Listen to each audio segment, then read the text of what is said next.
É para começar, gente? Não, ainda tá parado lá. Já começou. Já? Certo. Já aparece Esse ali não foi, não. no tempo valendo. Pessoal, boa noite. Sejam bem-vindos e bem-vindas. Eu sou a professora Luísa, professora de literatura e redação do Santa Afra. E eu estou aqui com esse time maravilhoso para a gente discutir como alguns filmes específicos, eles além de nos entreterem, eles servirem de repertório sociocultural para a gente pensar como amarrá-los na redação, certo? De maneira bem descontraída, vamos levantando os pontos, eu espero que vocês gostem. Estamos aqui, vamos bater papo.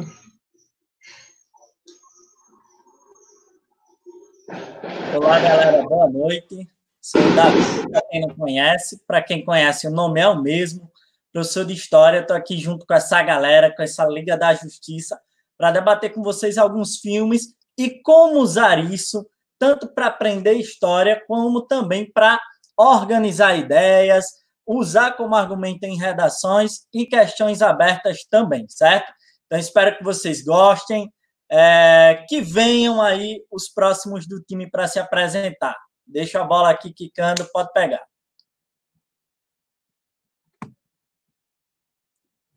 E aí, pessoal, meu nome é Jefferson, sou professor de Geografia, e aqui juntos estamos para tentarmos debater um pouco a respeito sobre alguns filmes históricos, e a gente vai tentar observar um pouco como a gente pode utilizar em redações, como o pessoal já falou, em questões discursivas, tá? Para melhorar a questão discursiva também, e observar também a questão de fatos geográficos, a questão de ocorrências locais dos filmes, questionando principalmente toda a relação histórica que ele trouxe até hoje para a gente. Então, na geografia e na história, a gente sempre vai tentar aí encaixar, juntamente com a professora de literatura, fatos e argumentos para a gente utilizar, principalmente aí no Enem e nos principais vestibulares que vão ter esse ano aqui, tá? Qualquer coisa, joga aqui nos comentários e a gente vai discutindo todo mundo junto.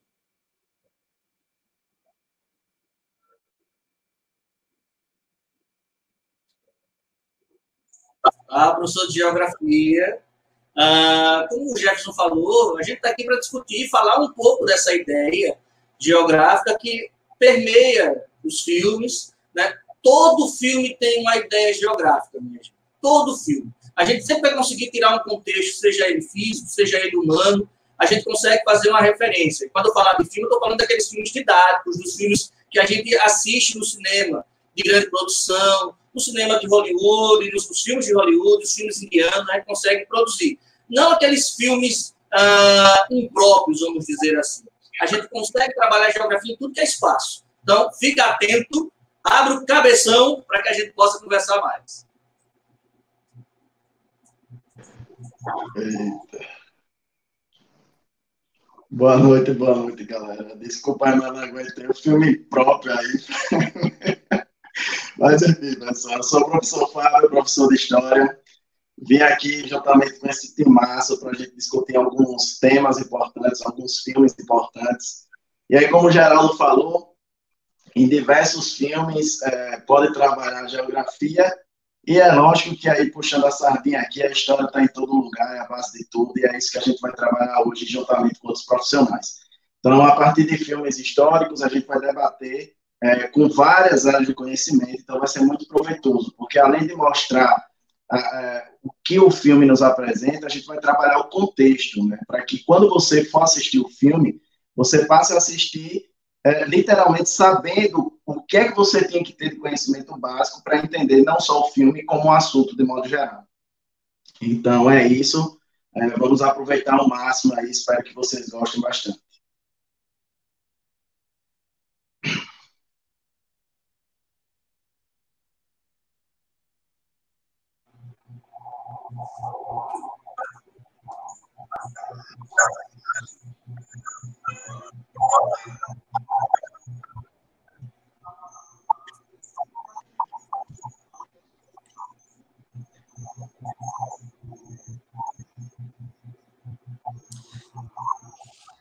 Então, galera, o primeiro filme que a gente escolheu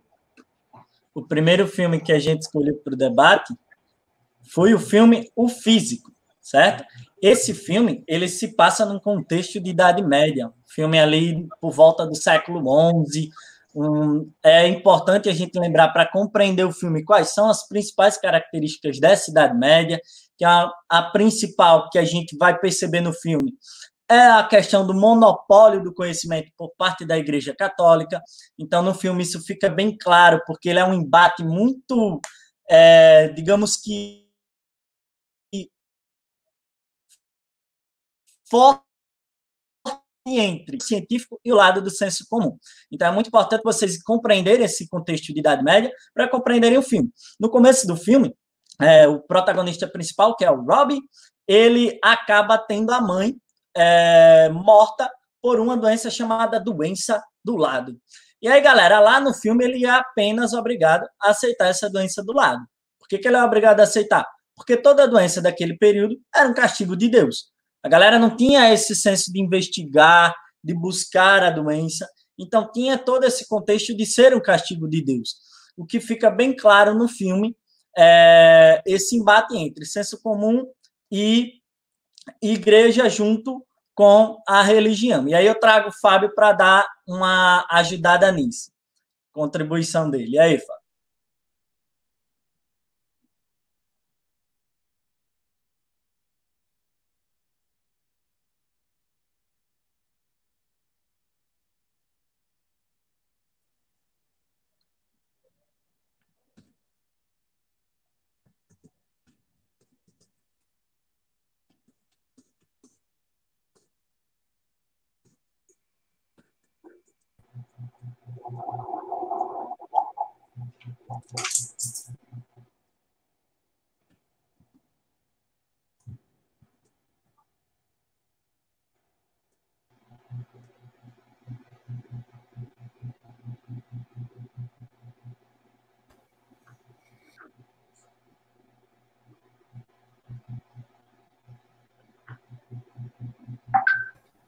Ô, Fábio, não está saindo o seu áudio.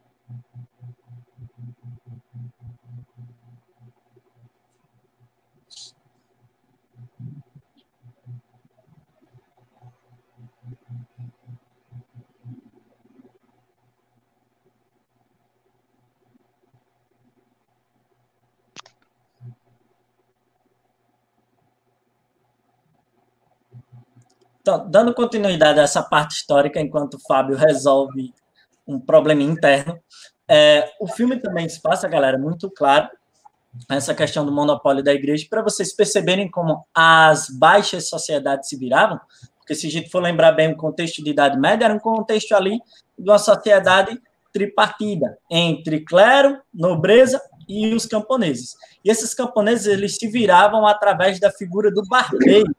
Fábio, tá bom aí? Quer voltar? Tá saindo agora, tá legal. Tá legal, tá saindo. Tá de boa. Cadê o... Pronto, Fábio, eu estava falando para os meninos sobre o barbeiro e como os camponeses se viravam. Pode continuar. Boa. E aí, pegando aquele gancho, eu estava falando com a questão sanitária, que era um problema sério. Naquele momento, não se tinha saneamento básico, então era tudo esgoto a céu aberto, e é um problema sério. Imagine, por exemplo, que as casas elas não tinham fósseis, eram raras as casas que teriam fósseis. E aí, qual era o problema? As necessidades, normalmente, como o cara tem que sair da casa para ir para o terreiro, como chamam aí, né? Para fazer suas necessidades.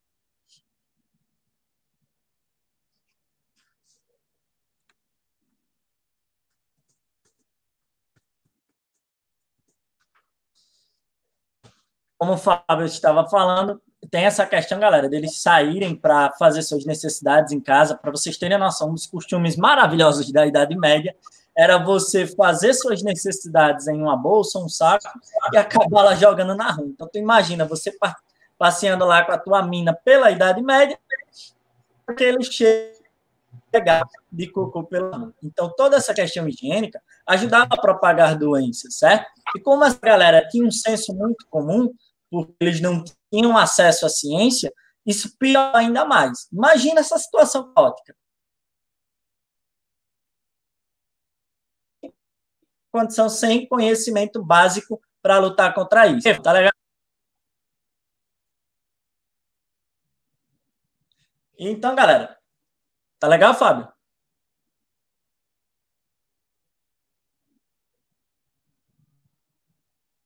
Então, como eu estava falando, tinha toda essa situação. E aí, o que é que acontece? O Rob, ele acaba perdendo a mãe dele e ele fica órfão. Ele fica sem ter ninguém para cuidar dele. Ele já não tinha o pai, perde a mãe. Então, ele sente muito aquela cena, ele sente muito aquela situação, a perda da mãe, e ele coloca como objetivo de vida estudar para não deixar ninguém mais perder a mãe ou a vida dessa forma. Então, ele bota como objetivo estudar. Nas primeiras cenas do filme, mostram que há um barbeiro. Esse barbeiro era o cara responsável por curar as pessoas através do senso comum, através de superstições. Sabe essa história de tipo, o menino está soluçando, coloca o algodão na testa. Então, a galera ali era muito nessa base de senso comum. Então, ele começa a viajar com esse curandeiro, que na época, na Idade Média, era chamada de barbeiro, para estudar e aprender a arte da cura, que na época eles não conheciam como medicina. Tá legal agora, Fábio?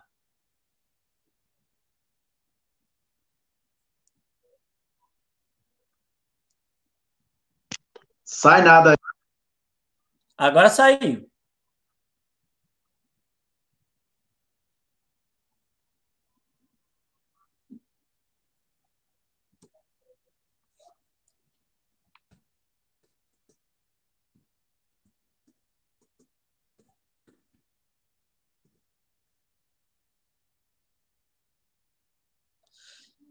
Então, como eu havia dizendo, ele começa a estudar com esse curandeiro. Só que aí, galera, ele percebe que a Europa não é o melhor cenário para estudar e ele fica sabendo que a Pérsia, um local da Ásia, seria o melhor lugar para ele estudar. Ele fica sabendo da fama de um curandeiro muito importante para aquele período e ele começa a buscar e ver como é que ele vai estudar com esse curandeiro. Resultado, ele acaba conseguindo estudar com esse curandeiro. Só que um detalhe aí, ele era católico e com esse curandeiro só estudavam judeus. Ele acaba passando-se por judeu para estudar com esse curandeiro lá na Pérsia. E aí, galera, há um choque de cultura bem forte entre Ocidente e Oriente. Nós que moramos aqui no Ocidente somos apaixonados pela cultura grega e pela cultura romana e acabamos acreditando que esse Ocidente é o melhor, que nós sempre somos avançados em tudo, acabamos tendo um certo preconceito com o Oriente, tanto é que a expressão made in China é usada como um modo pejorativo. Só que a verdade é que no filme fica bem claro que, cientificamente falando, o Oriente estava mais desenvolvido que a Europa, justamente por conta daquele monopólio da igreja em cima do conhecimento científico. Só que aí ele consegue avançar nos estudos, o Rob, obviamente, com o curandeiro lá, que é chamado de Ibn, certo? E aí, galera, eles vão estudando, e tem um detalhe que chama bastante atenção no filme, é que até lá tem o fator religioso contra. Por quê? Porque o Rob, ele queria muito conseguir abrir o corpo para estudar bem a anatomia, estudar a parte científica do corpo humano, só que a religião não permitia, era uma heresia até chamada de necromancia, certo? Vou ver se o Fábio voltou aqui para ele dar esse detalhe do Oriente para vocês. E aí, Fábio? Melhorou agora? Nada. Então, vamos lá. Quando ele chega na Pérsia, ele também encontra, ele esbarra nessa situação da questão da religião. Lembrando que nesse período, galera, a Pérsia era dominada já pelo islamismo, os árabes já tinham ganhado ali, tanto é que é um período de cruzadas, um embate entre islamismo e catolicismo, certo? O que é que acontece? Eles começam a estudar e há uma batalha ali, há uma guerra entre a tribo da Pérsia e a tribo dos seljúcidas, certo? Os seljúcidas, para se vingar dos persas, eles mandam para a tribo persa um cidadão contaminado com nada mais, nada menos do que a peste negra. esse cidadão chega na Pérsia contaminado pela peste negra e contamina mais um monte de gente, e aí vira aquele debate todo, que no filme vocês vão perceber que esse debate é muito parecido com o que a gente está tendo hoje. Por quê? Primeiro que é um ambiente onde está duvidando muito da ciência, onde todo mundo quer dar seu palpite, onde todo mundo está com sua capacidade de avaliação. É complicado.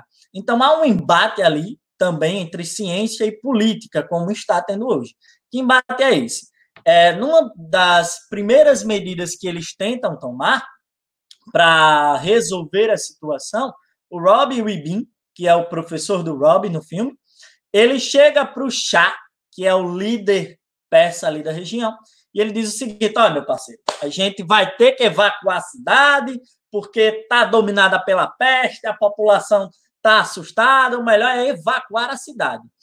E aí o Shah diz para eles o seguinte: não, Alá, nosso bom Deus, há de nos defender, há de proteger o nosso povo. Então percebam, um embate novamente entre ciência, política e religião. Qualquer coincidência com hoje é mero acaso. Então, galera, há esse embate. E ficou muito marcada para mim uma fala do Robbie, quando o Robbie diz o seguinte: meu senhor, a doença não escolhe nem rico nem pobre. Ela mata a todos. Vai ser uma chacina. E aí, galera, fica aquele embate. O Shah, que é o líder político da tribo, ele não cede, acabam morrendo muitas pessoas ali, e bem depois eles vão descobrir que a doença, na verdade, não é causada pelas pessoas, mas sim pela pulga do rato, tem toda a questão de higienização. Eu chamo os meus amigos de geografia para mostrar para a gente esse impacto da urbanização, da questão de organização das cidades, para nos mostrar a importância disso na história e nos impactos da ciência também.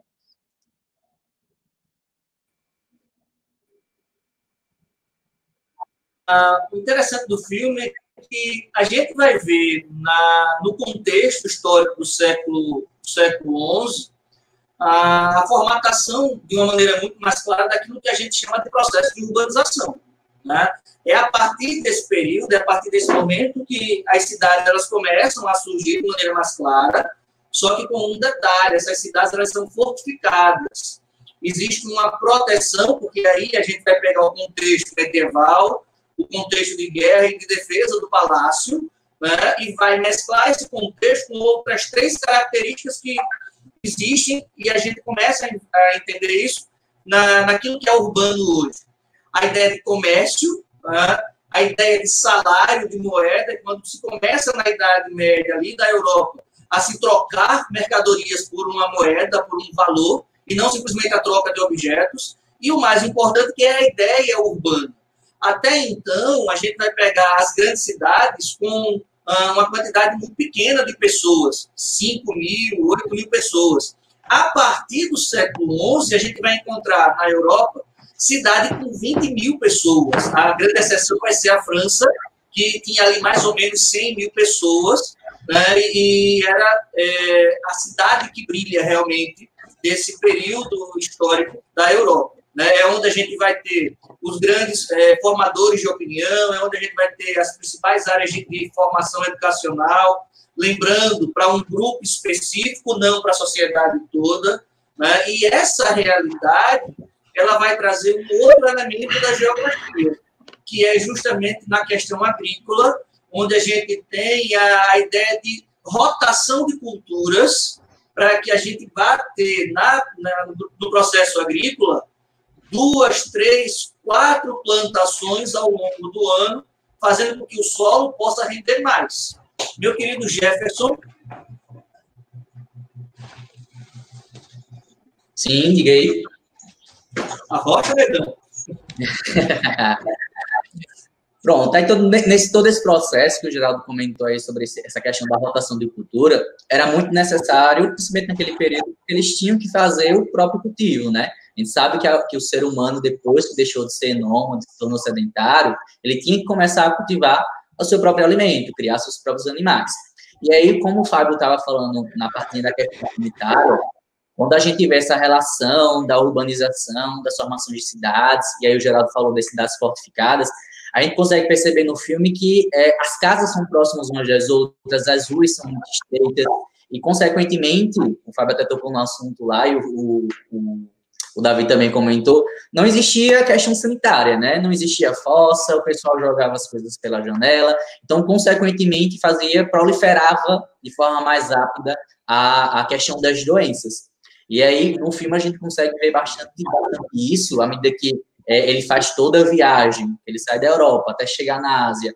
No filme, a gente vê a questão do crescimento dele, cenas vão mudando e, de repente, vai aparecendo outro jovem, mais velho, e a gente percebe que há uma distância muito grande até chegar o destino dele. Quando ele chega lá, se depara com esses tipos de cidades também, que já começam a mostrar esses problemas urbanos aí. Questão sanitária, principalmente, saneamento básico, que hoje a gente já tem alguns problemas em algumas cidades. Então, imagina antigamente se havia alguma preocupação mesmo do próprio governo, do próprio rei lá, para poder cuidar da própria população. Então, isso fazia, além da população já estar lá morando, todas agregadas ali próximas das outras, não tinham ruas, não tinha saneamento básico lá direito. Havia impedimento até de entrada de raio solar, porque eram as casas próximas ali. Então, a proliferação da doença acabava sendo cada vez maior. Então, havia essa necessidade aí da busca lá de uma forma de curar as pessoas de algumas doenças. E aí, acabava tendo esse conflito, esse embate com a própria igreja, que a gente vê até no comecinho do filme, quando a mãe do personagem principal, que eu esqueci o nomezinho, ela morre. Isso.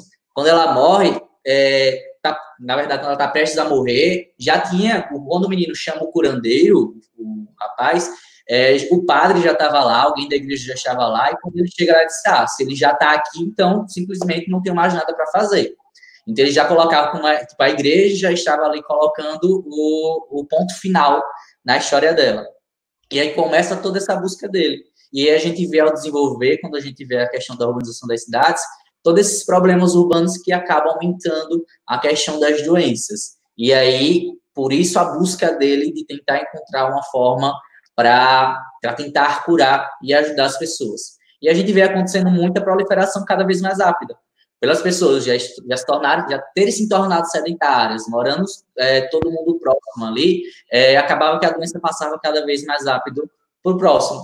E aí, a gente vê todo aquele problema social, como no filme retrata, e a gente conhece toda a história da peste negra, que milhões e milhões de pessoas acabaram morrendo, porque passava muito rápido para o outro. Então, as pessoas estavam ali dentro de uma cidade fortificada para tentar se proteger de um inimigo, no caso, um inimigo físico, uma outra tribo, uma outra nação, um outro reino, mas acabava que um inimigo pequenininho lá, através da pulga, eles acabavam se contaminando e acabam matando muitas pessoas. Então, mudou muito o contexto da vida daquela população em si, mudou muito o contexto, tiveram que se adaptar de diversas outras maneiras, buscar formas de se proteger. No filme a gente vê muito isso, tem uma cena marcante, que mostra muitas e muitas pessoas mortas ali, numa região desértica, por conta dessa doença aí, tá?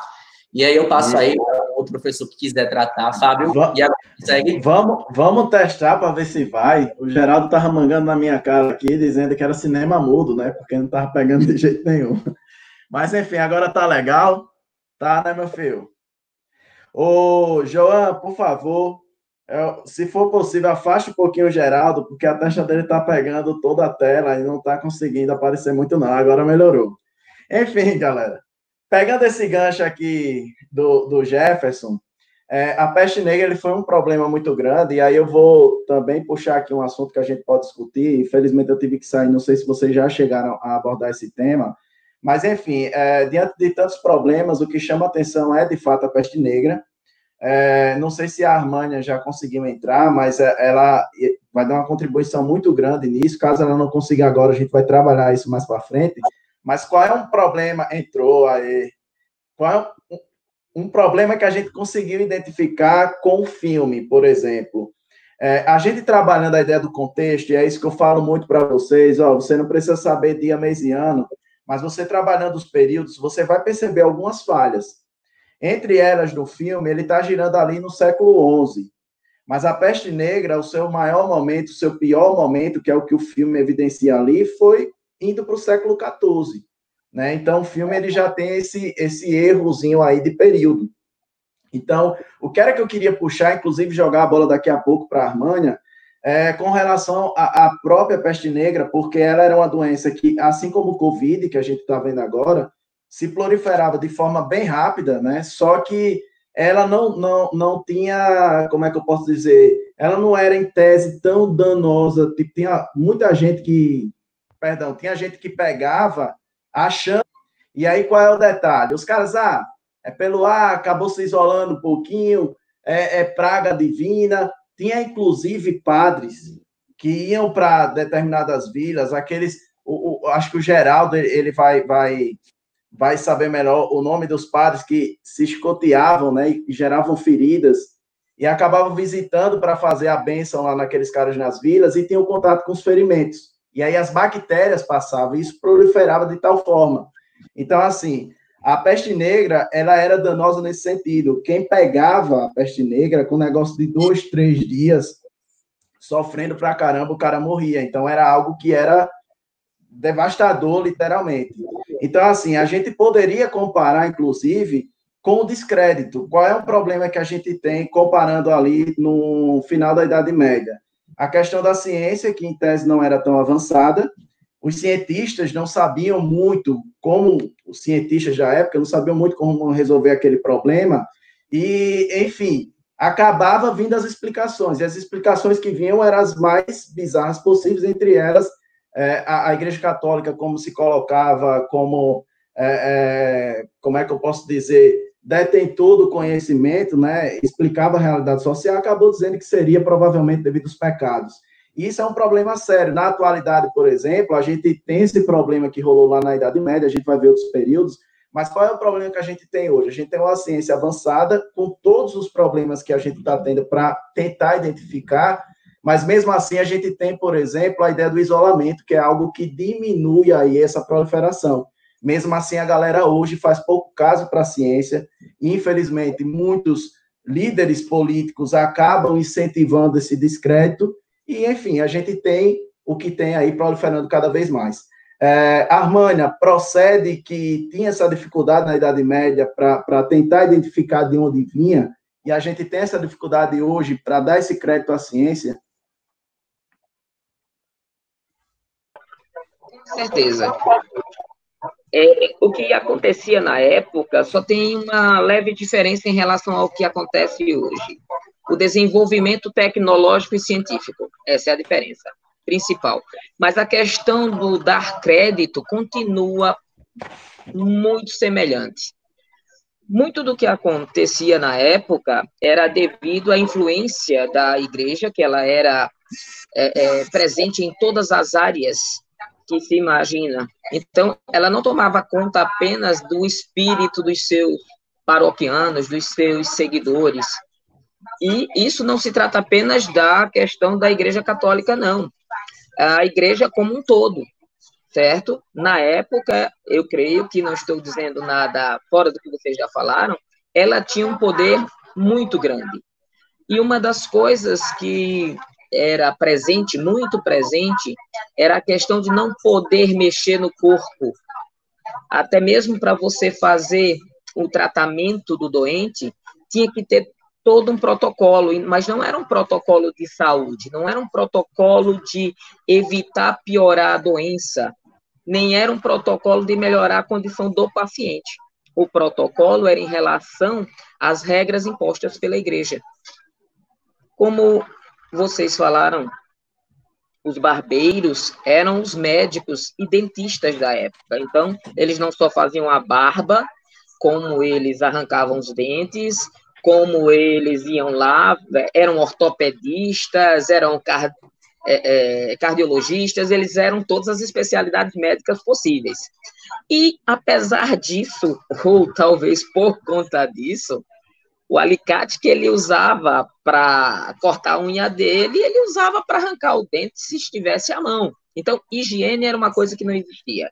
Tacava cachaça também no cara, né? E pau. Isso, exatamente.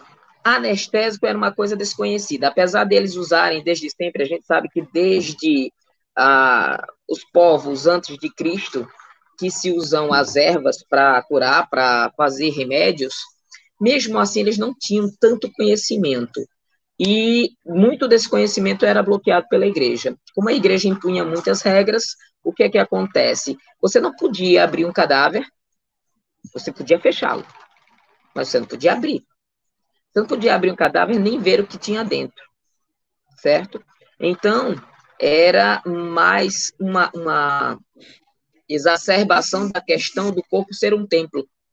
E aí ficava impossível de se ter um conhecimento além do superficial, do que dá para saber observando, tocando. Por isso mesmo, não sei se algum de vocês já falou, logo no início do filme, quando a mãe do protagonista morre, a doença dela era a doença do lado. Que doença é essa? Uma doença que hoje em dia raramente mata alguém. Era apenas o quê? Um apendicite. Um apêndice ou apendicite? Pode ser os dois, né? Não, apêndice é o órgão. É outra coisa. Que não serve para nada, né? Parece. Exato. Na verdade, não serve para nada. Não, serve para uma coisa, né? Para a gente visitar o médico. É verdade. E lá fazer a cirurgia para retirada. É verdade. Então, olha só. Apendicite, o que é? É a inflamação do apêndice, certo?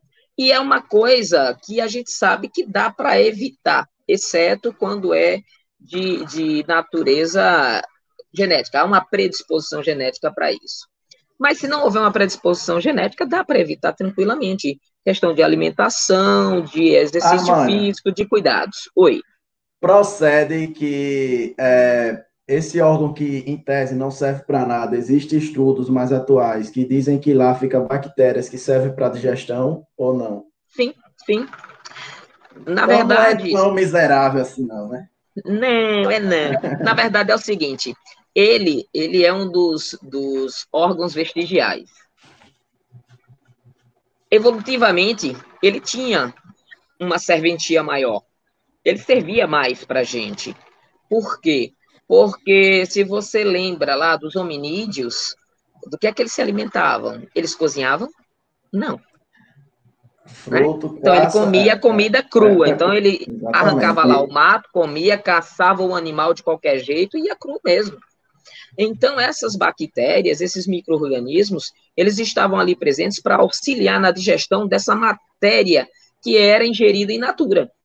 Só que com o passar do tempo, com a evolução, com a descoberta das várias formas de obter alimento e de preservar e de tornar o alimento saboroso e não apenas se alimentar para sobreviver, pura e simplesmente, isso foi perdendo a sua importância. E aí foi parando de ser usado pelo nosso corpo.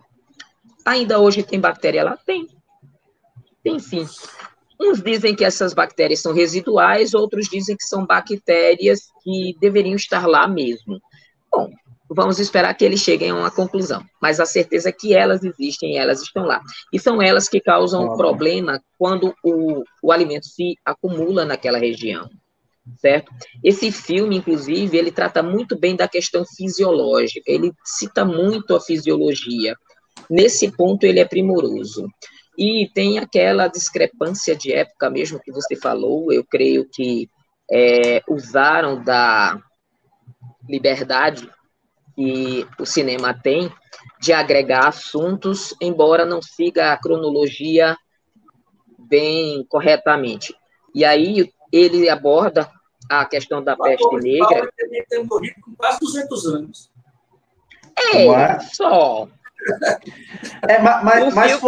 Mas foi um erro que, até certo ponto, foi bom, porque a gente pode trabalhar essa ideia do contexto quanto é importante, e não só isso. Ele traz uma informação daquele período que é primordial para que a gente tenha um conhecimento, né?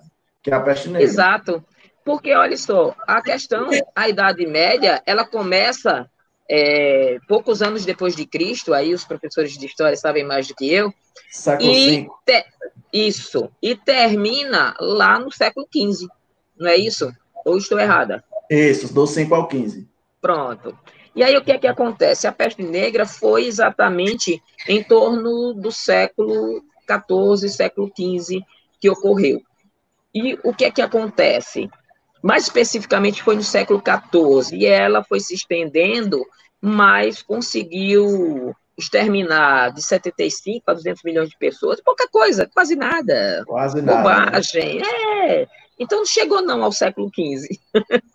Mas assim, por que isso aconteceu? Porque a falta de higiene, como vocês já falaram, era o predominante. Era o jogar, como o Geraldo falou, era jogar o resto de comida de qualquer jeito, era... Oi? Ah, foi o Davi, pronto. Era jogar o resto de comida de qualquer jeito. A gente vê em alguns filmes lá, o pessoal se banqueteando e os cachorros, até mesmo cavalos, tal, perto, e eles jogando os restos de comida ali, e ali ficava, não tinha essa de varrer, limpar o ambiente, nem nada disso. A questão do banho também era outra situação muito precária. Tem uma situação, Armânia, que eu já comentei até em sala, em turmas passadas.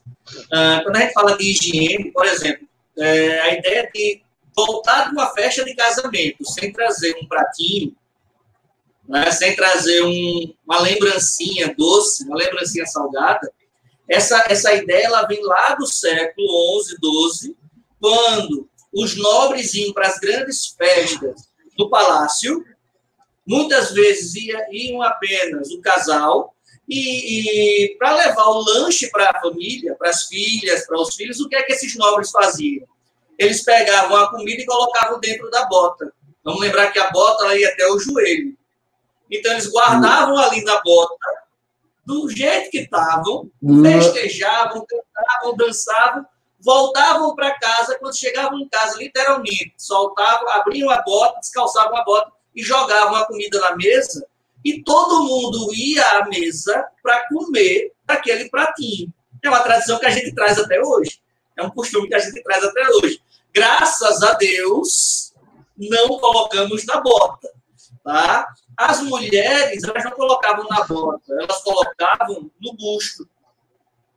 Então, muitas vezes, elas iriam, chegavam na festa colocando nas axilas, né? Chegavam em casa, devolviam essa comida depois. Ótimo, show de bola. E aí, Lulu, na literatura, tem como a gente abordar alguma coisa com relação a esse contexto?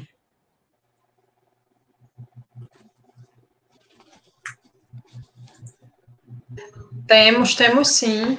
Até porque, no primeiro lugar, na redação, vamos puxar rapidinho para a redação, como era que eu poderia. Temos aqui diversas áreas de conhecimento para mobilizar. A influência do geográfico sobre o homem, do homem sobre o geográfico, as contradições históricas, de costumes que estão se repetindo hoje. Então, vou dizer de novo, como eu digo na sala de aula. Não joguem só o exemplo. Tentem interpretar. Eu estou vendo que no físico, essa barreira de cultura, essa barreira, de certo modo, xenofóbica, né? Ela se repete hoje. Então, como é que eu interpreto isso enquanto repertório sociocultural?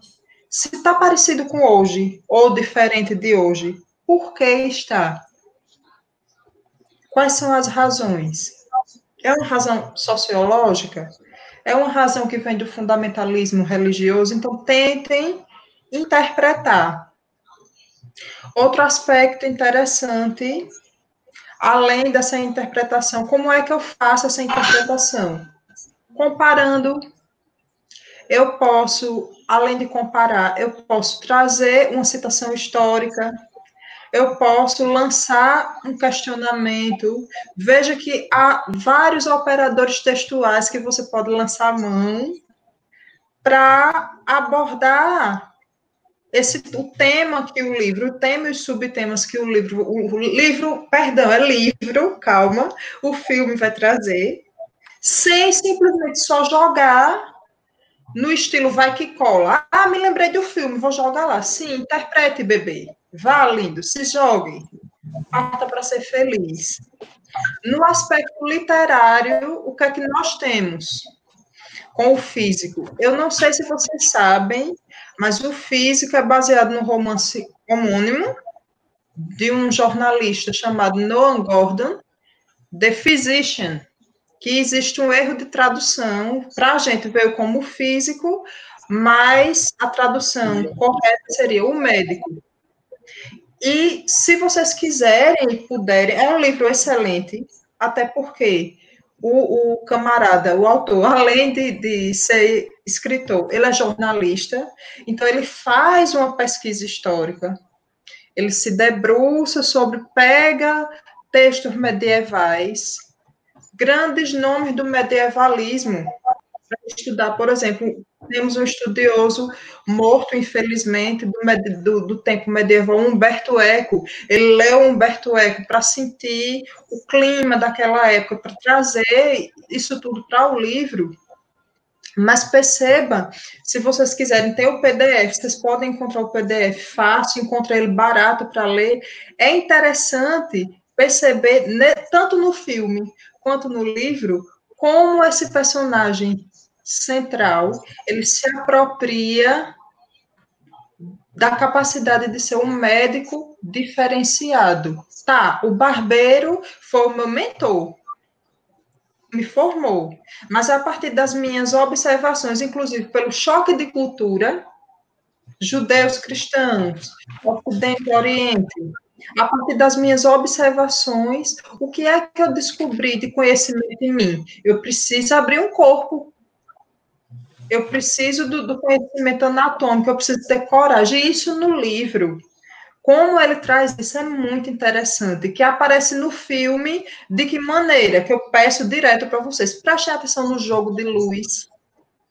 Prestem atenção que esse erro histórico dos tempos, ele não é tão errado assim, no sentido artístico, porque vai apelar para um conceito de Idade Média que a gente já tem como cultural, uma ideia de Idade Média, aí vai chamar a atenção do espectador e dos leitores, certo? E uma última observação a respeito da literatura, que eu queria colocar, abraçando com o físico, se vocês tiverem tempo e disposição para isso, eu não quero, eu não consigo, professora, me lembrar de uma citação de um medievalista, ou então de um autor medieval, assim, não consigo lembrar de uma citação ou de um nome, o que é que eu faço?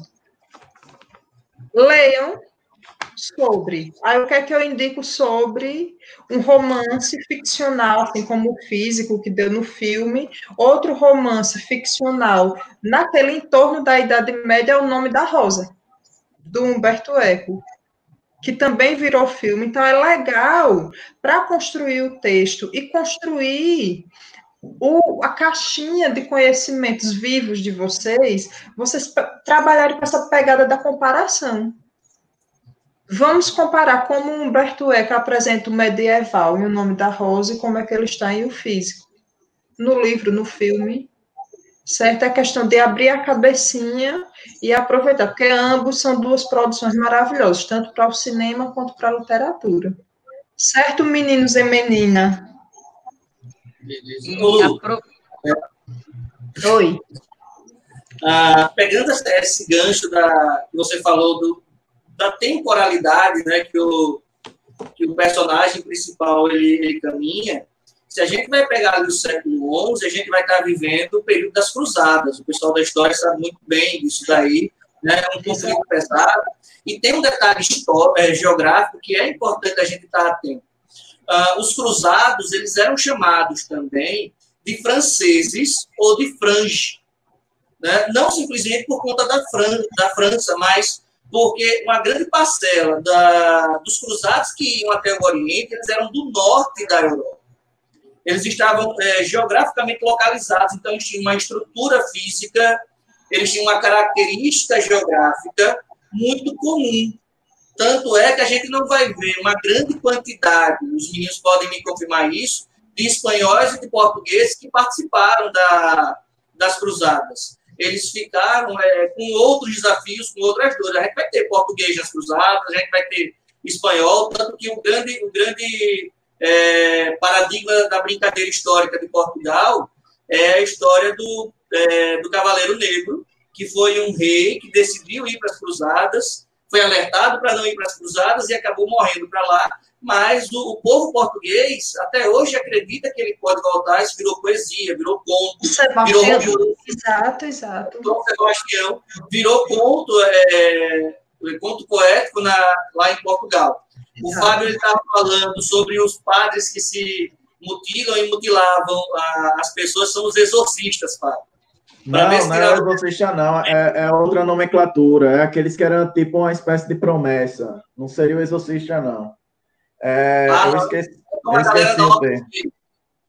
A galera tipo era tipo monge que fazia visitas para fazer as orações nas vilas. Mas não seria o exorcismo, não. E a última coisa que eu tinha anotado aqui, alguma coisinha, deixa me ver. Não, era só isso, né? Só lembrando, a guerra com o pessoal do Oriente era com o Saladino, né? É o grande destaque histórico desse período. E a ocupação geográfica que Saladino conseguiu ter, a dominação geográfica que Saladino conseguiu ter. E um detalhe, Saladino ele era politicamente muito bem organizado. Ele tinha uma sacada política, uma organização política que ia além da ideia religiosa. Né? E virou até jogo de videogame. É verdade. E tem uma coisa interessante aí em relação ao que a Luísa falou nesse instante, que é o link que ela fez entre esse filme e O Nome da Rosa. Como a gente falou a respeito da influência da igreja, O Nome da Rosa mostra isso magnificamente bem. Além de mostrar a questão de higiene também, mostra muito, muito bem mesmo lá. É perfeito. Então, assim, realmente a indicação foi primorosa. Os dois juntos mostram toda a situação da Idade Média, do início ao final dela. São em épocas diferentes, em situações diferentes, mas que mostram o contexto político, social, além do contexto científico também. Existe, me corrija, Luísa, se eu estiver errada, no livro O Nome da Rosa, existe lá a passagem da investigação que aquele padre faz, que ele usa o que hoje a gente chama de técnica forense, né? A técnica de investigação forense. E isso é abordado nele. Mas era uma técnica como se faz hoje, coleta de DNA, essas coisas, não. Era a observação do sangue que foi derramado, a observação da posição do cadáver. Muito, muito, muito, muito bom o filme. O filme vai ensinar bastante a esse respeito e completa bem o que tem no físico. E somente para fechar, tem uma questão que eu não sei se vocês falaram antes que eu conseguisse entrar na live, que é a prática de sangria. A prática de sangria era muito, muito usada na época para qualquer doença. Além disso, essas sangrias, elas não eram usadas só para curar a doença, elas também eram usadas para prevenir a doença. Então, eles ouviam falar que estava havendo um surto de alguma doença em algum lugar, eles usavam a sangria, principalmente naquelas pessoas que tinham bastante dinheiro, que queriam uma prevenção, eles usavam para isso, para evitar a doença. Mas a gente sabe que se a sangria não é bem executada, o paciente morre. Então, não é uma novidade a sangria. Aliás, além dos séculos, ela continua existindo, só que hoje em dia com um cuidado todo especial, certo? E em situações bem específicas. E ela não serve para prevenir, ela serve para melhorar a condição do paciente em determinadas situações, em determinadas doenças. Bom, e em relação à questão da peste negra, que é a peste bubônica causada pela bactéria Yersinia pestis, o que acontece? Foi essa bactéria que foi disseminada durante a Idade Média, né, principalmente nesse período do século XIV, de que forma? Através da picada, né, das pulgas, da mordida das pulgas que as pessoas recebiam, e essas pulgas, elas viviam em roedores infectados. No caso da Idade Média, principalmente nos ratos. E eles conviviam com os humanos assim, como se fosse um animal de estimação. Por que isso? Porque a quantidade era algo fenomenal. certo? Era uma verdadeira praga. E aí, Luísa, eu quero que você, aproveitando, né, a não ser que eu esteja enganada, Decamerão Do Boccaccio. fala exatamente da questão da peste negra na Europa nessa época, não é isso? Sim. Decamerão, um texto fácil de ser encontrado em traduções, que existem traduções melhores, mas como a gente vai ler por uma questão de aprendizagem, entretenimento, não somos estudiosos de tradução, você encontra muito fácil, na estante virtual, 5, 6 reais. Não sei se todos os contos, mas alguns contos vai tratar muito sobre a influência dessa peste negra, tanto biologicamente, quanto socialmente e pessoalmente. As pessoas têm que se isolar, porque a doença está assolando, e como é que a vida e as reflexões desses personagens de cada conto, eles vai mudar a partir dessa perspectiva. Outra coisa que vocês poderiam linkar com hoje, esse novo normal que a gente está sendo obrigada a vivenciar. Legal, Harmônia. Harmônia, você não está errada, Harmônia. Bom, gente, eu vou passar agora para o Davi, tá? Eu acho Ou que para o Fábio. Ele deu uma travadinha ali. Pronto. Aí, Então, Fábio, você. posso encerrar aqui. E eu vou aproveitar o momento para a gente falar sobre o nosso próximo filme, 1917. Esse filme, se vocês não assistiram, devem assistir. Ele é um show de imagem, um show de fotografia espetacular. O filme encanta os olhos e traz um enfoque pouco visto da Primeira Guerra. Fábio ou Davi, é com vocês. Quer fazer a honra, Davi? Acho que ele deu uma travadinha ali de novo, vamos lá. Galera, então é isso, o primeiro filmaço, né, que dá para a gente entender muita coisa, o físico, né, e a partir da ousadia lá do ator principal, ele conseguiu conhecer muitos órgãos internos, né, e aí fazer com que a galera tivesse melhoras em muitas doenças. Mas aí a gente passa aqui para um filme, como a Armânia falou, excepcional, que é 1917, ele foi lançado no ano 2019, é recente, e é um filme que ele não vai mostrar a bagaceira em si de todos os confrontos das tropas. Ele é bem específico. Na realidade, o filme, ele passa com a missão de dois jovens, que tem uma missão quase impossível, porque eles tinham que atravessar o território do inimigo para passar um comunicado para as tropas de sua aliança, e caso eles não conseguissem chegar lá, provavelmente a galera ia morrer pesado. Então, o filme ele gira em torno dessa passagem. Só que o que é interessante, como eu disse, ele não vai mostrar a guerra em si. E talvez essa fosse uma crítica que eu faria, porque tem muita tecnologia da Primeira Guerra Mundial que poderia ser abordada, mas o foco não era esse. Mas, independente de não ter abordado essas questões, de modo geral, ele consegue mostrar o quanto era terrível nas trincheiras. Antes de mais nada, só para pincelar e passar um pouco para o Davi, é bom a gente situar o período. A Primeira Guerra Mundial ela ocorreu de 1914 a 1918. A gente pode dividir ali em 3 fases. Vamos botar a Guerra de Movimento, o período de que as tropas buscavam espaço, localização, e a Guerra das Trincheiras, que é a da bagaceira em si, né? Aquelas valas onde os caras disputavam ali. E o filme gira em torno disso. Então, mostra muita bagaceira, mostra os corpos entrando em decomposição, onde atraía ratos, baratas, provocando as doenças, além dos bombardeios. Então, ele está no contexto ali, indo para o final já da Primeira Guerra Mundial.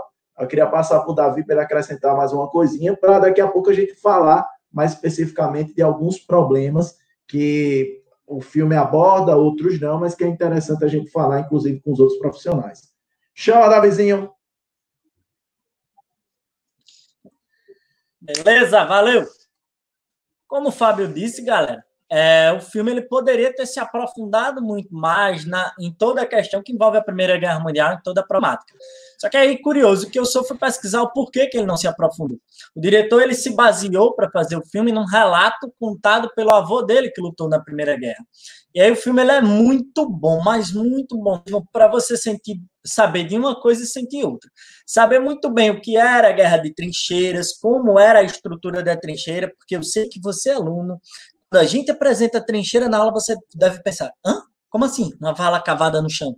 Então, o filme ele é espetacular nesse sentido, de mostrar como era essa guerra de trincheiras. E outra questão que eu achei muito incrível do filme é mostrar como era esse trânsito dos soldados de uma trincheira para o campo de batalha e de um campo de batalha para outro campo de batalha.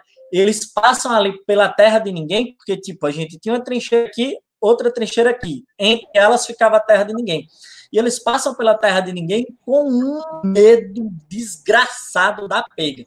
Então é muito bom para a gente conhecer esse fator da guerra, esse fator estrutural das trincheiras. Outra questão que eu achei muito bom, e aí eu tenho que bater muita palma para o diretor, que foi o mérito dele em fazer o filme em plano sequência. Por que isso foi um mérito? Gente, quando eu assisti esse filme, eu estava com a minha esposa, era à noite, a gente ficou assim, morrendo de medo, de tensão, porque você caminha com os soldados, você sente o que eles sentem. Tem uma cena sem spoiler, para quem não assistiu, que vai ter um susto lá com uma bomba. Cara, aquilo ali eu quase vou mais do susto que eu tomei. Obrigado. É muito bom para você sentir os sentimentos do soldado, porque muitas das vezes, eu até estava conversando isso indignado com alguns alunos, a gente estuda a guerra, a aventura, eita, a guerra, que massa, coisa e tal. A gente esquece que foram 10 milhões de mortos, 3 milhões de órfãos ficaram da guerra. Então, ele é bom para você sentir esse impacto da guerra, para você compreender o soldado e os movimentos dali, certo? Ô Davi, só dar uma alfinetada aqui, aquele colou, não colou. João, nessa Primeira Guerra aí, os caras já começaram a fazer o que é chamado de cidades subterrâneas, que são túneis subterrâneos lá, onde os caras tentavam chegar no lado do adversário. Hoje é só como ponto de visitação. A gente, como é professor, precisa conhecer na prática lá para ter um conhecimento maior. Se quiser financiar a viagem da gente, eu aceito. Foi só uma cantada, vai que cola, mas enfim. A galera da geografia, como é que vocês veem esse primeiro contato aí com o filme? Eu vou falar duas coisas só.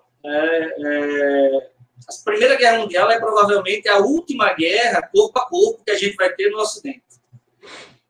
Depois da Primeira Guerra, todas as outras elas vão ser embasadas em lançamento de bombas, e aí a gente vai avançando na tecnologia até ficar cada vez mais distante um exército do outro. Não significa dizer que os exércitos não se preparem para uma luta corpo a corpo, mas é a última coisa que eles querem. Esse é um ponto.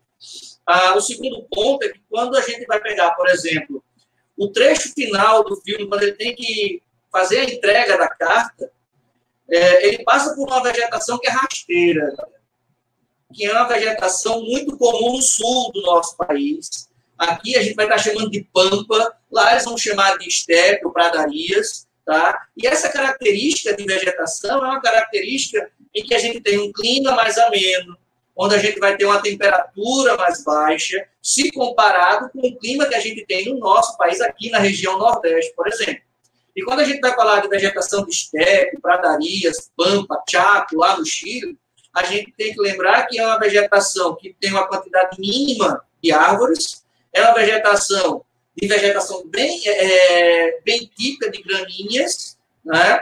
Geralmente são dois tipos, a gente vai estar encontrando algumas com a gramínea verde, outra com uma gramínea mais amarelada, e é uma área de pastagem plana excepcional. Sul do Brasil, a gente vai ter muito isso, tá? E nas regiões europeias, essas áreas de pradarias, elas acabam aparecendo em outros filmes, né? E a gente não pode esquecer disso daí. Quando a gente vai estar citando o Resgate do Soldado Ryan, por exemplo, tem cenas de pradarias onde eles caminham. Quando a gente vai pegar, não mais na Europa, mas nos Estados Unidos, vai pegar a ideia a imagem aí bonitona, vai pegar Forrest Gump, que o Gilmar até falava, na hora que a gente estava escolhendo quais filmes seriam apresentados, são vegetações de áreas tipicamente mais frias do que o nosso país, né? Mas que a gente acaba tendo, só que a gente não tem essa visibilidade do Brasil, justamente porque é apenas uma área muito pequena lá do sul. Tá? Lembrando, a maior parte do Brasil se encontra no hemisfério sul. Eu estou contradizendo o que um certo suposto ministro falou recentemente. Tá? Limpa o veneno, rapaz. Mas, só lembrando um detalhe, 7% do território nacional está no hemisfério norte. Só 7%. Para quem gosta de futebol, tem um estádio de futebol que é chamado de Zerão, porque um lado do campo está no hemisfério norte, outro lado do campo está no hemisfério sul. Tá? Deixa eu passar aí para tio Jeff.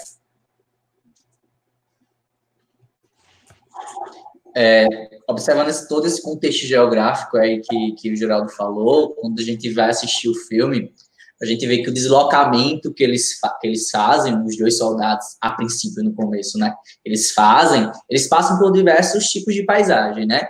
A gente consegue ver a questão das trincheiras, como o Fábio e o Davi comentou aí, que foram essas grandes valas que eles cavaram lá para poder tentar se proteger do inimigo, por conta dessa questão, como o Geraldo falou, do corpo a corpo, que como ele disse, foi uma das últimas guerras que teve lá o corpo a corpo mesmo. Depois, com todo o avanço tecnológico, a gente vê aí período de Guerra Fria, a gente vê um avanço tecnológico cada vez mais extraordinário, e hoje a gente não utiliza mais. Hoje, a questão do uso do corpo a corpo, da briga lá do físico, a gente já não consegue ver mais. E a necessidade da comunicação, acho que é um dos pontos importantes do filme, porque ele precisava levar uma mensagem para um local bastante distante. E aí ele tinha que se deslocar muito. Isso, diferentemente de hoje, para a gente passar uma mensagem, a gente consegue utilizar o telefone, o computador, a internet, nos dá essa oportunidade. Então, toda essa questão histórica aí das guerras, a gente pode puxar para hoje de um ponto positivo. Por quê? Acho que é Yves Lacoste, se não me engano, o Geraldo me confirma aí, se estiver errado, que ele fala que a geografia, ela é feita para a guerra. Tá? A princípio, a geografia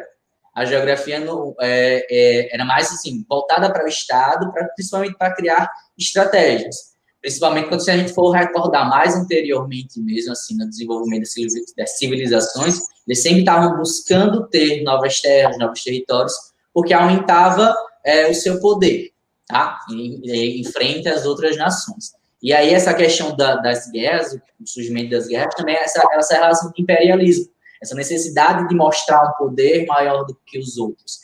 E aí essa relação do desenvolvimento da guerra, que a gente vê no filme, é muito impactante, como o Davi comentou, na questão de prender.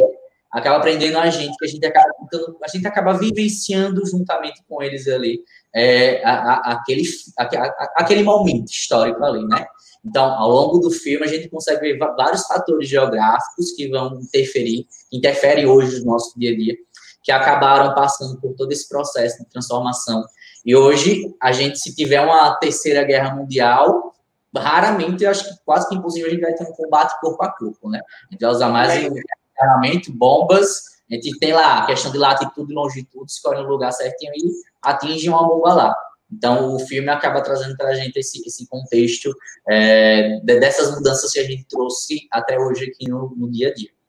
E é até bom a gente lembrar que, quando se fala na ideia da ciência geográfica, ela surge no século XIX como ciência em si, mas a estrutura de apresentação dela, ela é uma estrutura de guerra mesmo, é de você reconhecer o inimigo, é de você saber quais são as características físicas, onde aquele inimigo mora, onde ele habita, e o mais importante, quando a gente fala de geografia, a gente vai estar falando de territorialidade, a gente vai estar falando de ocupação de espaço, a ideia de lugar, né, a ideia de paisagem, e esses conceitos, eles eram abordados primeiramente pelos militares.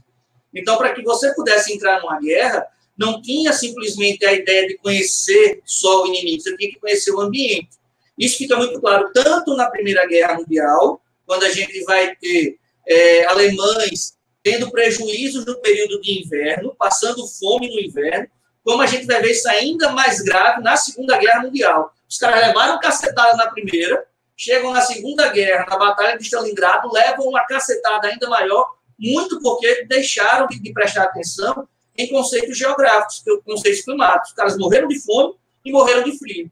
Foi a maior sova que eles levaram. Muitas vezes a gente fala do dia D, mas a Batalha de Stalingrado, ela é, para a Segunda Guerra, um ponto, o Fábio pode me corrigir se eu estiver errado, é um ponto primordial para a gente ter a ideia do que foi a vitória dos, entre aspas, aliados, em relação ao, entre aspas, eixo do mal, porque se fosse o inverso, quem tivesse ganho fosse a Alemanha nazista, eles seriam aliados e nós, entre aspas, ocidentais, aqui seríamos o eixo do mal.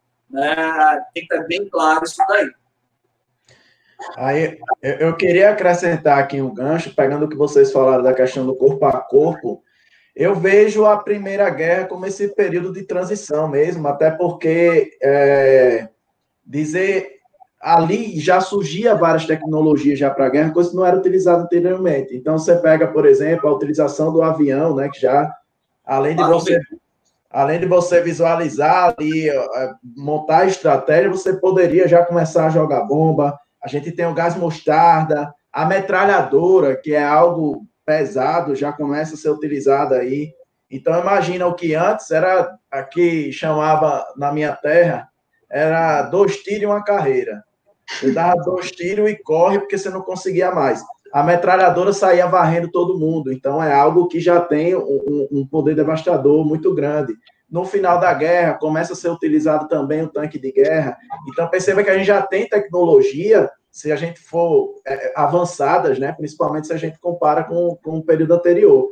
E aí, para jogar a bola para as meninas aqui, eu queria chamar a atenção mais uma vez para as trincheiras, né? A gente já vê essa condição que era terrível, o contato com os corpos em decomposição, ratos, baratas. Aí tem a questão da peste, mas a gente já tocou muito, né? Eu acho que não cabe a gente tocar novamente até para ganhar tempo. Mas aí a gente tem a questão da gripe espanhola, que é um ponto muito importante e que, inclusive, o filme ele nos mostra isso, porque era algo novo. Ele não mostra a gripe espanhola em si, mas ele mostra o quanto as tropas andavam todo mundo coladinho, enfileirado, e ali se tem um contaminado, passava rapidinho de um para o outro. Um problema que a gente vai ver, e aí a Armânia pode citar para a gente, aquela questão principalmente depois da guerra, o poder do vírus, ele era tipo Covid mesmo, aquela ideia de você pegar, muitos não sentiam nada, eram assintomáticos, agora quem pegava, papai, com 3 dias batia a bota. Então, era algo que também se espalhava muito rápido. E não à toa o que a gente vai ter cerca de 200, 100 milhões de pessoas mortas, não é isso? Porque os soldados começam a pegar ali nas trincheiras e vão para os seus lugares levando tudo isso. Aí eu passo a bola para as meninas, quem quiser trocar tapa aí, chama.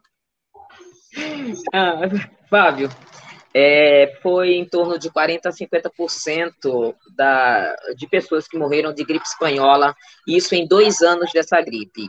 Em relação ao filme, tem uma cena, já no finalzinho, quando o soldado chega para entregar o recado, a pessoa a quem ele deveria entregar, que ele fala, entrega o recado e em seguida vai procurar uma outra pessoa. Eu não estou citando os detalhes, eu deixo isso para o Davi, sim. que eu não quero dar spoiler do filme.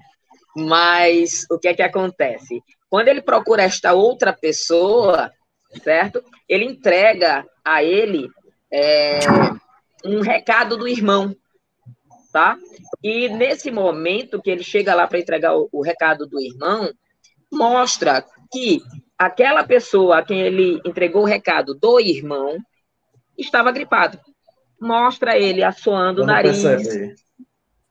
Mas lógico, ele assoava. Deixa que eu percebo. Ele assoava e pegava na mão do povo e das velhinhas, como alguém aí, parei. Saiu sem querer. Quem entendeu, entendeu. Vai, continue. Pô, ele não pegava na mão das crianças e das velhinhas, porque na Primeira Guerra não tinha mulher participando. Não nas trincheiras. Certo? Elas participavam como apoio, a gente sabe disso. Então, aí, o que é que acontece? Um outro detalhe importante, ainda em relação a essa questão da gripe espanhola, que foi uma das maiores pandemias que houve, tem um fator que é primordial, certo? Qual é ele? Vocês falaram bem a questão dos ratos, das baratas, todo mundo grudadinho um em cima do outro ali e tal. E tem um detalhe nisso daí. Tem uma cena que mostra um quarto de descanso que eles descobrem quando eles estão atravessando todo aquele campo. E ainda lá nas trincheiras, eles descobrem aquele quarto, entram, era um quarto de dormir, e tem vários sacos com restos pendurados. Não é restos humanos, gente, pelo amor de Deus, ó, cuidado, calma, não tem terror nesse filme. Então, aqueles são restos de comida, de rato mesmo, e os ratos estão passeando por ali. Então, ele mostra bem a convivência estreita entre os ratos e as pessoas. E uma outra coisa, as roupas, não havia roupa sobrando, não havia fardamento sobrando, não havia cobertor sobrando. Eles partilhavam. Ah, fulano foi morto, pega a farda dele, pega a bota dele. Ah, eu estou morrendo de frio, ó, divide ali aquele cobertor. Ah, fulano lá atrás morreu, vai lá, pega o cobertor dele e traz. Então, esse movimento de partilhar, principalmente os objetos pessoais, que não eram tão pessoais assim, fazia com que se disseminasse muito mais rápido a gripe, certo? Isso foi um dos fatores. A movimentação das tropas de um ponto para outro fez com que a gripe espanhola se espalhasse rapidamente e conseguisse esse nível tão alto de mortalidade. E aí, lógico, como você falou, tem uma semelhança enorme, gigantesca com o Covid.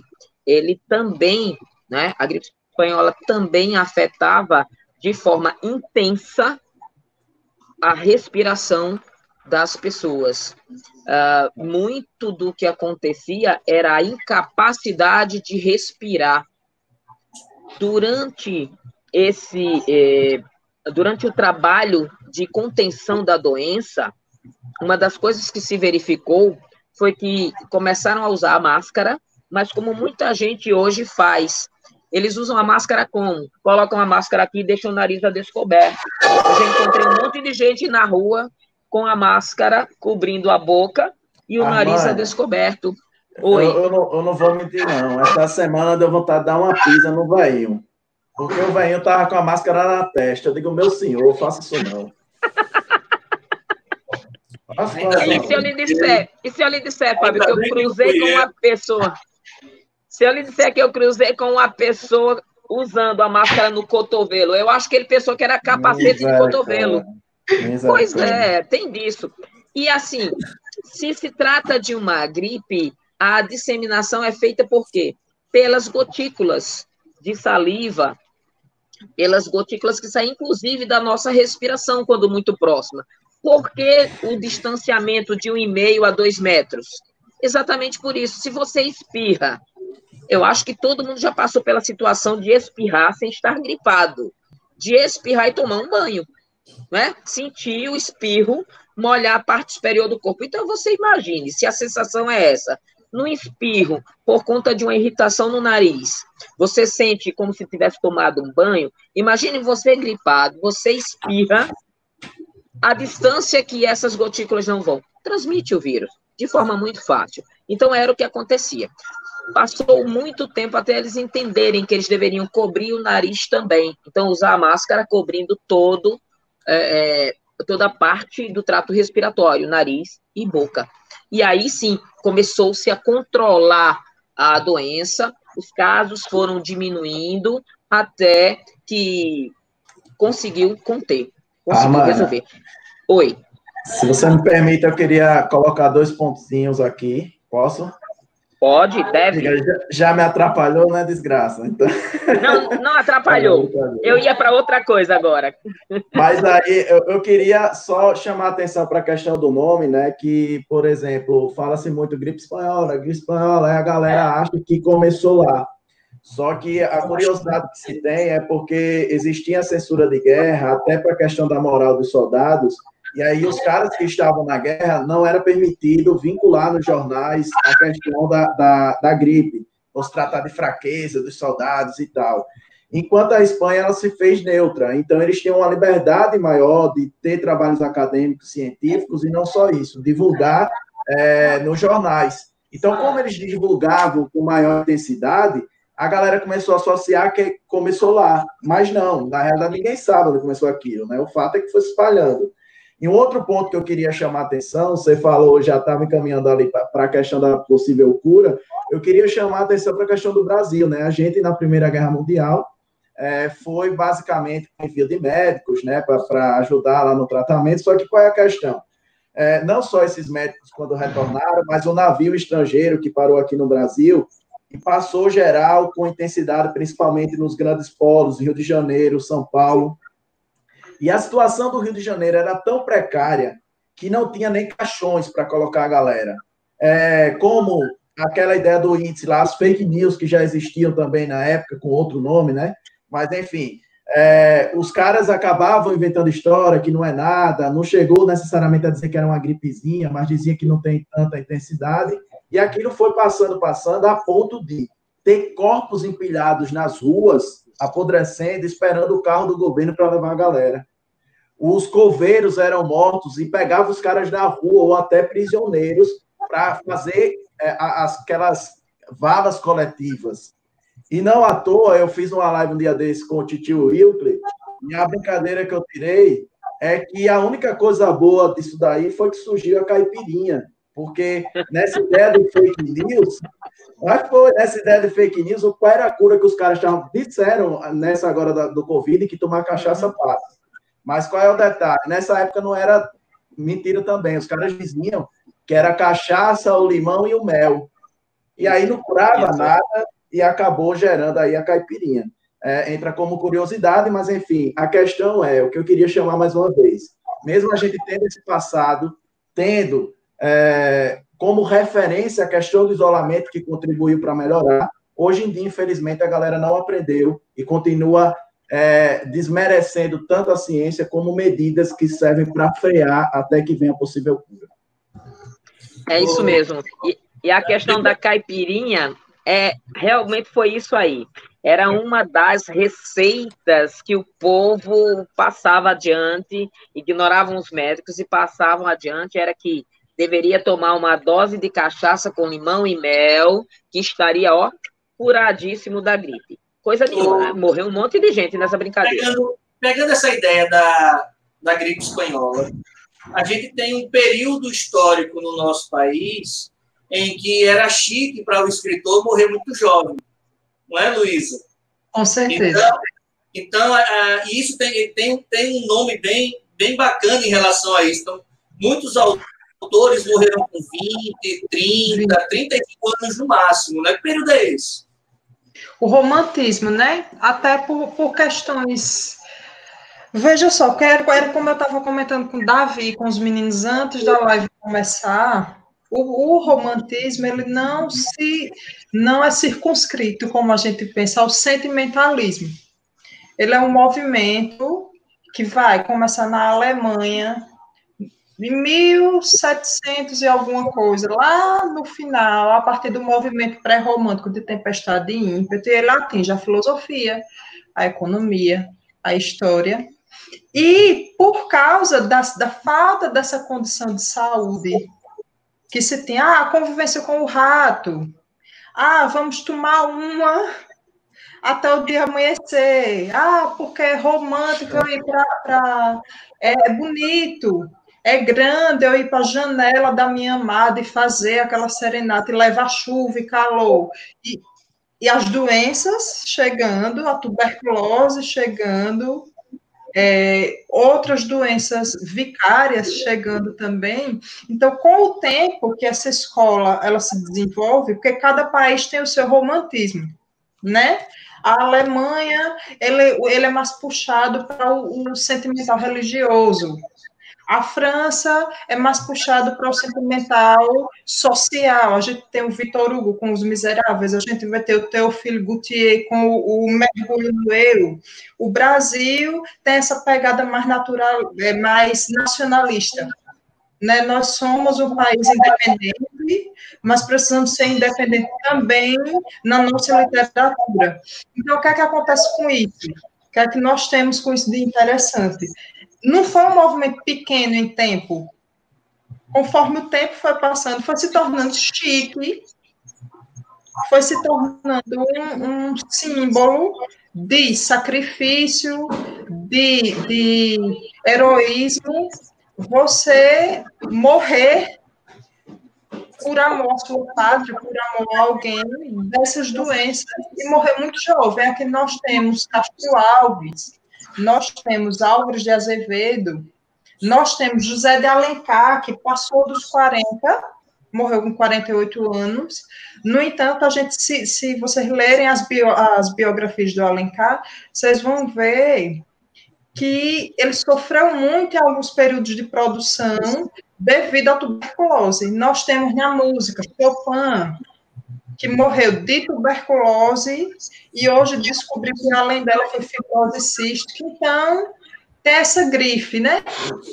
E essa grife é ligada, gente, também, acima de tudo, à intensidade que esse período traz. De onde vem essa intensidade, no caso? Os ideais da Revolução Francesa não deram tão certo na prática. Meninos, me corrijam. A miséria não diminuiu, a gente tem a Declaração dos Direitos do Homem, beleza, um avanço, e outros. Mas os ideais não deram tão certo na prática. Então, vamos entrar na gente, vamos entrar dentro, vamos visitar o nosso coração, as questões do coração. E quer algo maior do que você se sacrificar por alguém ou por uma causa? Então, é mega legal, é um período enorme que dá para você pegar, inclusive, com os valores que a gente tem no 1917. Os valores da Primeira Guerra Mundial, as viúvas de guerra.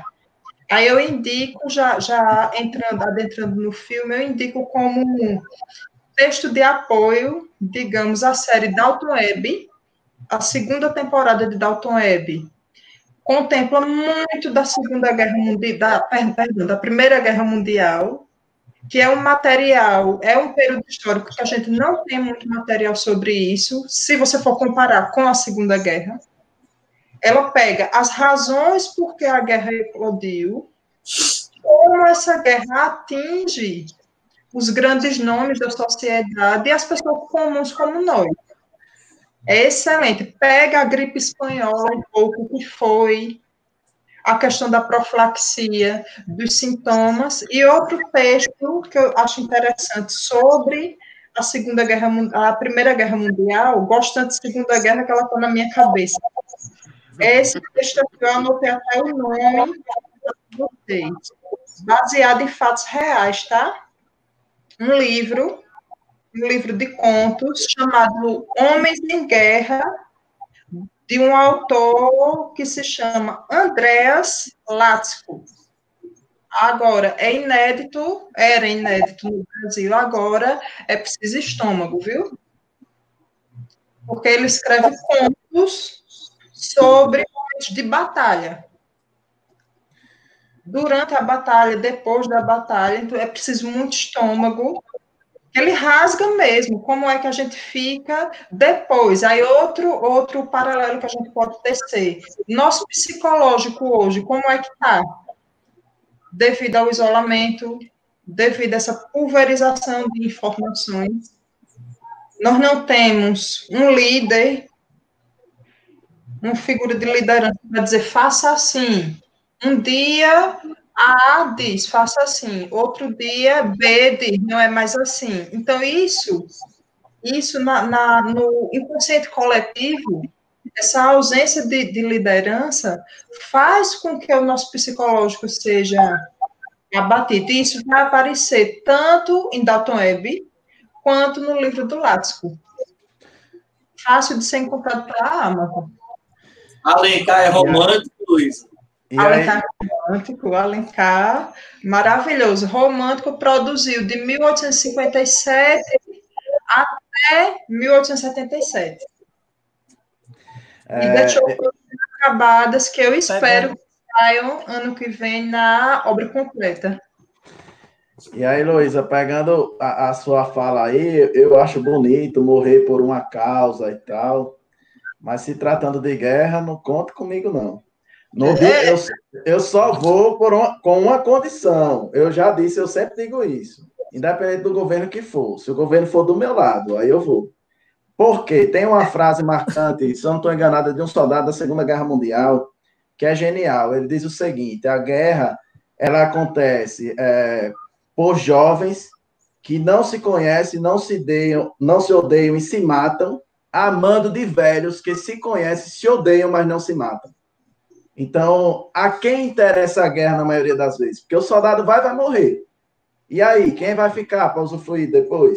Então, para mim, não rola, não. Mas é interessante, Fábio, essa sua colocação, porque se a gente olha o processo de escritura e de produção, vamos sair um pouquinho do valor romântico em si da Primeira Guerra, vamos falar de maneira geral.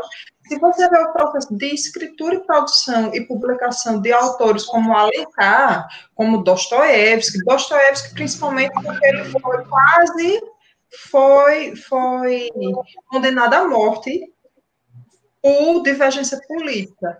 O Dostoiévski de Noites Brancas tinha esses valores mais universais, de agregamento, eu sou jovem, nós somos jovens, sabe como nossos pais deles, Regina? Já não é o Dostoiévski de Me Castigue e Irmãos Karamazov. Percebe que muitas vezes os ideais dos grandes jovens, como Byron na França, lá para trás, como Victor Hugo dos Miseráveis, do Último Dia do Condenado, são usados como material de manobra para grandes nomes que estão lá comandando as coisas. Interessante. Eu queria pegar esse gancho da Luísa. Só para encerrar, queria ter uma ideia, rapidinho. Eu não sei se o João vai conseguir colocar a imagem aí. A gente falou que 1917, ele está muito preso à ideia de trincheiras e escavações internas. Eu pedi para que ele colocasse essa imagem, que é da Guerra do Vietnã. Né? Morreram aproximadamente 126 mil vietnamitas e mais ou menos 28 mil americanos. Quando a gente pega no número cru, o americano ele ganhou a guerra. Né? Mas quando a gente vai ver a ideia da guerra, foi o vietnamita que ganhou aquela guerra e é a grande vergonha que os Estados Unidos têm em relação à guerra. E como é que eles venceram a guerra? Usando essa imagem que vocês podem ver aí, que era justamente a que estava túneis até a base americana, onde os soldados iam lá,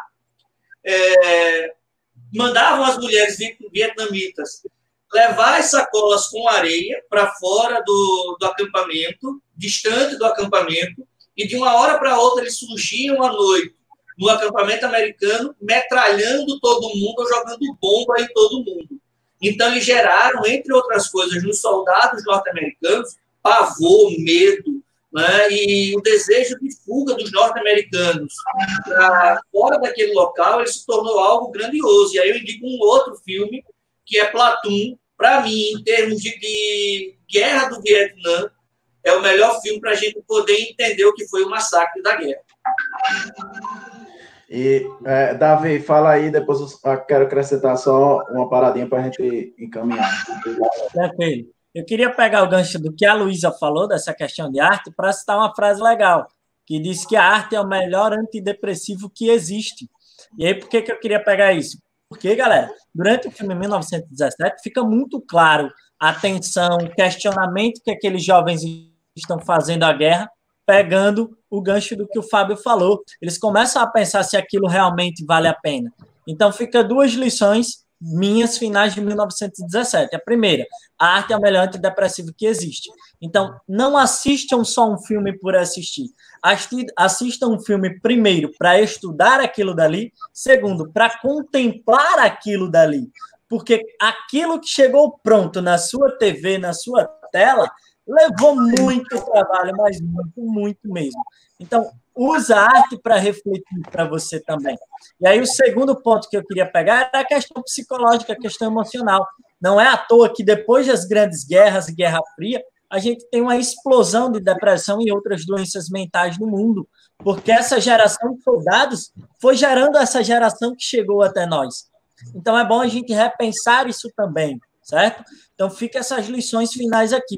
Assistam para refletir, assistam para somar na sua vida. Eu, geralmente, costumo dizer que a arte é o meu melhor amigo. De cada arte, eu tiro um conselho legal para viver para a vida. Fábio, pode mandar brasa. Então, Fábio, galera, deixa eu te interromper de novo. Fica à vontade. É só uma coisa, é só uma observação rápida.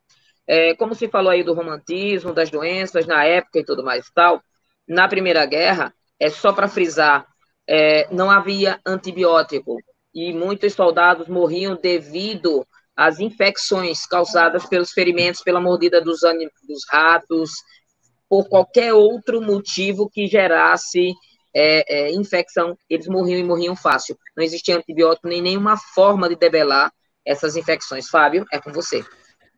E aí, para a gente encaminhar, né, para finalizar, eu queria só acrescentar 2 informações aqui. A gente falou de tecnologia, desenvolvimento científico, e o importante é a gente lembrar que até então não tinha cirurgias plásticas. Então, imagine que o cara tomou um balaço no rosto, está todo danificado, ele ia ficar para o resto da vida naquela situação. E após a Primeira Guerra Mundial, o médico ele se sensibilizou com aquela situação e começou a fazer pesquisas, e a partir daí surge a cirurgia plástica. Um outro ponto também é a questão dos traumas de guerra. O cara, imagina lá, você bombardeia, bomba o dia todo, o cara enlouquecia, começava tremores, falava nada com nada. E o que era que os próprios soldados diziam para os colegas? Isso daí é um fracote, é um mole, isso daí é medo. E a partir daí começam a estudar também, desenvolver a parte da psicologia para tratar essa questão do trauma de guerra. Inclusive, é discutido em Dalton Webb, viu? Tem 6 temporadas e um filme, e a 2ª e a 3ª temporada tratam guerra pós-guerra. É interessantíssimo como repertório sociocultural, além do que é lindo, é uma produção britânica, ganhou um monte de Emmy, BAFTA, um monte de coisa. É muito interessante para a gente ver aquilo ali encarnado nos personagens. Tem um personagem que ele tem um trauma de guerra, e essa história de, você é fraco, você não pode, é bem explorada. Interessante. Exatamente. Desculpa te interromper. Não, interrompeu não, ao contrário. Galera, eu acho que por hoje a gente discutiu um bocadinho bom, né? Teria muito mais coisas para a gente discutir, mas aí o tempo fica um pouco arrochado. Mas, assim, da minha parte, eu quero primeiro agradecer a oportunidade. É sempre muito bom estar com todos vocês. Esse bate-papo, esse conhecimento aqui.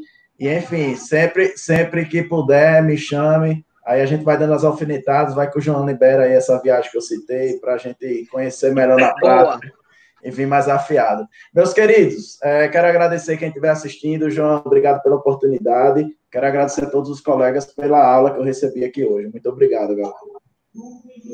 Galera, muito obrigado. Deus abençoe a todos. Forte abraço. Esse povo é lindo demais. A única coisa que destoa em feiura sou eu, mas é assim. Jamais. Nada que uma máscara de carnaval não resolva.